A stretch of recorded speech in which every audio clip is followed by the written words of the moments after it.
Bonjour à tous, je suis Ezio Sabatini et aujourd'hui je vais vous parler de quelque chose qui est très important pour moi, qui me tient terriblement à cœur et j'ai besoin de vous le partager. C'est comment développer une attitude positive. On me dit toujours, Ezio, tu as toujours la banane, comme on dit en France. Et en fait, c'est tu as toujours le sourire. Eh bien oui. Vous savez, j'ai deux questions. Est-ce que vous avez envie de parler à quelqu'un qui est toujours négatif et qui tire une tête de 3 mètres de long? Voulez-vous ou vous préférez plutôt parler à quelqu'un qui est toujours positif, qui a le sourire aux lèvres? C'est vous qui avez la réponse. Je sais que cela peut paraître peut-être un peu pompeux de parler d'attitude positive, mais quand on y pense finalement, c'est un facteur clé pour réussir.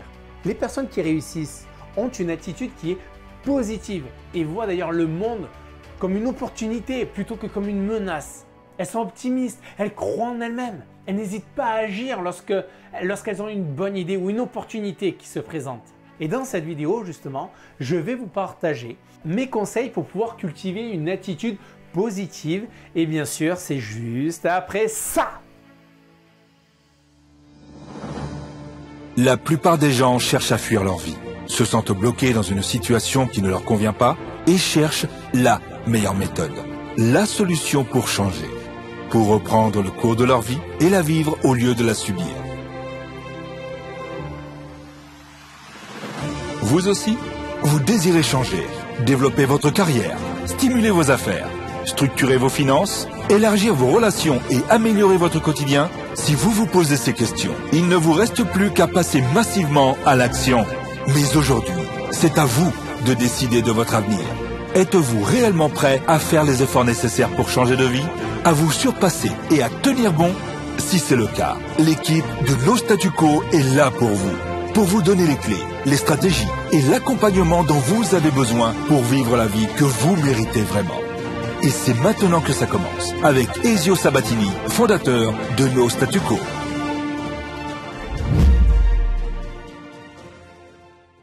Bonjour à tous les amis, je suis Ezio Sabatini, coach, formateur et fondateur de No Statu Quo. Ma mission, c'est de vous aider, vous accompagner à pouvoir maîtriser votre vie en développant votre leadership.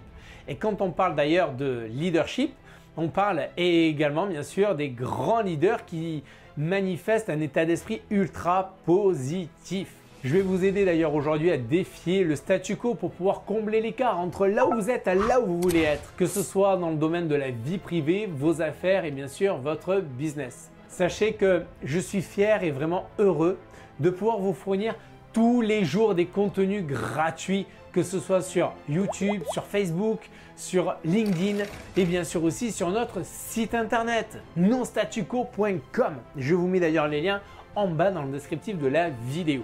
D'ailleurs, à propos de notre site, nous vous proposons en fait une chose qui est absolument unique. Nous sommes les seuls à avoir créé pour vous un espace 100% dédié. Oui, c'est un espace pour que vous puissiez nous partager vos réussites, partager vos besoins, vos objectifs et vous permettre de nous poser toutes les questions que vous souhaitez. J'ai voulu bâtir en fait cet espace avec tout l'ensemble de l'équipe No Statu Quo pour une seule et unique raison. Vous fournir le contenu dont vous avez besoin car notre offre d'accompagnement finalement est faite pour vous et selon vous. Quand j'ai voulu créer en fait cette entreprise de coaching et de formation en leadership, développement personnel pour la performance, beaucoup de personnes m'ont dit « Ezio, tu sais, le marché il est complètement saturé.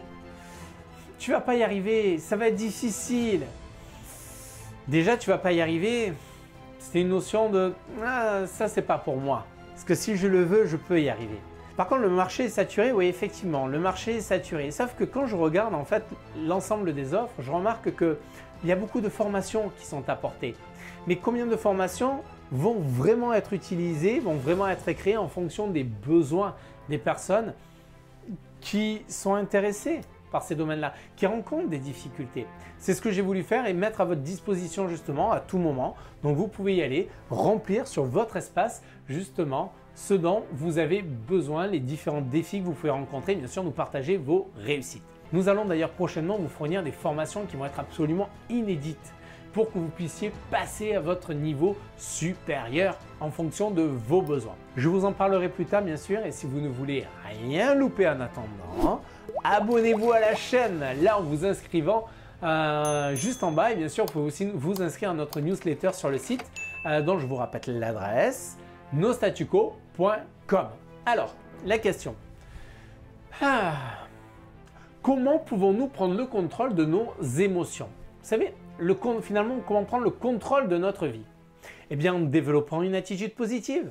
Une attitude positive est l'un des facteurs les plus importants de notre réussite. Elle peut vous aider à surmonter des obstacles et à atteindre des objectifs qui vous semblaient impossibles jusqu'alors. Vous avez remarqué comment nous pouvons être rapidement amenés à développer un état d'esprit négatif? Par exemple, beaucoup de gens se lèvent le matin avec une énergie en berne. Beaucoup trop de gens pensent déjà à toutes les choses qui peuvent mal tourner dans leur journée. Ils recherchent les problèmes au lieu des opportunités. Nous avons tous fait l'expérience de la différence entre entrer dans une pièce avec l'attitude « je peux le faire » et l'attitude « oh mon Dieu, il faut que je le fasse ». La première attitude est responsabilisante et inspirante. L'autre est déprimante, démoralisante. Je suis sûr que vous pouvez trouver de nombreux autres exemples dans votre propre vie. Alors, finalement, pourquoi est-il si facile pour nous d'entrer dans un état d'esprit négatif? Eh bien, c'est parce que nous avons été conditionnés de cette façon tout au long de notre vie. On nous a appris à nous concentrer sur ce qui est mal plutôt que sur ce qui est bien. On nous a appris que si nous ne faisons pas tout parfaitement, nous serons punis. On nous a appris à rendre les autres personnes et les circonstances responsables de nos problèmes. Je vais vous donner plusieurs étapes qui vont vous permettre justement de véritablement adopter cette attitude positive. La première étape pour changer ces mauvaises habitudes, c'est bien sûr aussi d'en prendre conscience. Une fois que vous avez pris conscience de vos schémas de pensée négatifs, vous pouvez commencer à apporter des changements dans votre vie. Remplacez par exemple vos pensées négatives par des pensées positives. Au lieu de vous dire « oh, je suis trop bête », eh bien dites « je ferai mieux la prochaine fois ». Au lieu de vous dire « je déteste mon travail », dites plutôt « j'aime ce que je fais pour vivre, mais c'est pas parfait ». Si vous avez l'habitude de vous mettre en colère quand quelqu'un vous dit quelque chose qui vous contrarie sur le moment ou qui vous donne l'envie d'exploser, je vais vous donner une astuce. Chaque fois que vous vous sentez stressé ou en colère, respirez profondément et comptez dans votre tête jusqu'à 10. Ouais, je vous assure. Vous dites, non, mais quand je suis en colère et je réagis, je suis une cocotte minute. Non, prenez justement à ce moment-là. Travaillez sur vous. Oui, je sais, c'est difficile. Ça ne va pas se faire comme ça du jour au lendemain. Prenez du recul. Comptez jusqu'à 10 dans votre tête. Une grande inspiration. Respirez bien fort. 10 secondes. Et ensuite, vous allez voir que d'un seul coup, le soufflet va commencer à redescendre. Cela vous aidera en fait à ralentir ni plus ni moins que le rythme de vos pensées et à éviter qu'elles ne s'éparpillent dans tous les sens. Une fois que vous y parviendrez, vous serez ainsi en mesure de contrôler vos pensées et bien sûr vos sentiments. Deuxième point que vous pouvez faire, c'est bien sûr regarder les choses telles qu'elles sont, mais pas pire. Il est important d'être réaliste et de voir les choses telles qu'elles sont. Par exemple, si vous avez un problème avec votre travail, ce qui pourrait être fait pour l'améliorer, au lieu de vous attarder sur ces aspects négatifs, concentrez-vous sur cela. Nous avons la fâcheuse tendance à dramatiser tout ce qui nous arrive, à en faire des caisses. Et puis, plus on y pense négativement et plus on en rajoute. Ah oui, là on est créatif pour penser négativement. Ah, là, il n'y a pas de souci, il y en a de la créativité. Mais au lieu de vous concentrer sur les problèmes, trouvez des solutions grâce à un état d'esprit positif. Il n'est pas facile de changer notre façon de penser, mais cela en vaut la peine. Plus nous pensons aux bonnes choses de la vie et nous nous concentrons sur elles, et plus elles viendront. Il s'agit de la loi de l'attraction. Gardez en vous donc un esprit positif et vous serez surpris de voir à quel point vous vous sentirez mieux. Entreprenez bien sûr des actions qui sont en cohérence avec vos pensées. Il ne suffit pas d'avoir des pensées positives, mais il faut aussi agir. Oui, Parce que quand on parle des fois de la loi de l'attraction, oui, tout va bien aller dans ma vie. Oui, tout va bien aller. Oui, moi, je veux gagner de l'argent, j'y pense fort, ça va marcher. Non, ça ne marche pas comme ça. Oui, commence à y penser, visualiser, c'est une chose. Mais après, il va falloir faire aussi le nécessaire pour pouvoir y arriver. Il est important, pour réussir dans la vie en tout cas, de prendre des mesures qui correspondent à vos pensées. En d'autres termes, nous devons nous lancer et chercher ce que nous voulons plutôt que de rester assis à attendre que ça nous tombe dessus. Troisième point que vous devez utiliser, qui va vous être fortement utile bien sûr, c'est faites preuve de gratitude pour développer votre état d'esprit positif. Comment ça? Eh bien, le troisième conseil, c'est d'être reconnaissant pour ce que vous avez au lieu de vous concentrer sur ce que vous n'avez pas. Il est facile de se laisser entraîner par les aspects négatifs de la vie et d'oublier toutes les bonnes choses qui nous entourent. Prenez par exemple le temps d'écrire ce pourquoi vous pouvez avoir de la gratitude et pensez aux choses que vous avez. Vous n'êtes peut-être pas riche, mais vous avez un toit sur votre tête et de la nourriture dans votre estomac.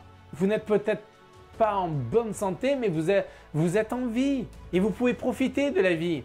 Plus nous nous concentrons sur ce que nous n'avons pas, plus nous sommes malheureux. Plus nous nous concentrons sur ce que nous avons, et plus nous sommes heureux et reconnaissants.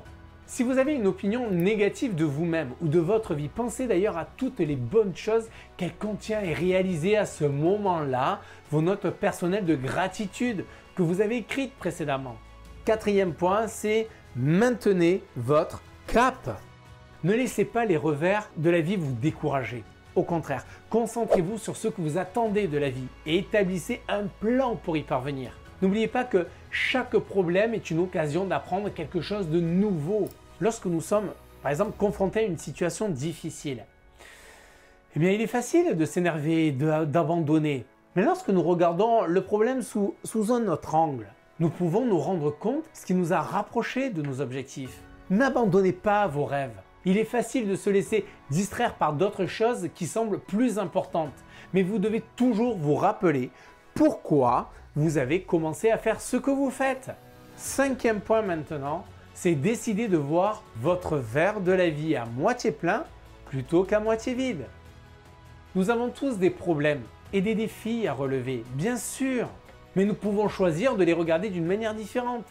Plutôt que de nous concentrer sur ce qui ne va pas, nous devrions plutôt nous concentrer sur ce qui va bien. Nous pouvons choisir de voir le verre soit à moitié plein plutôt que à moitié vide.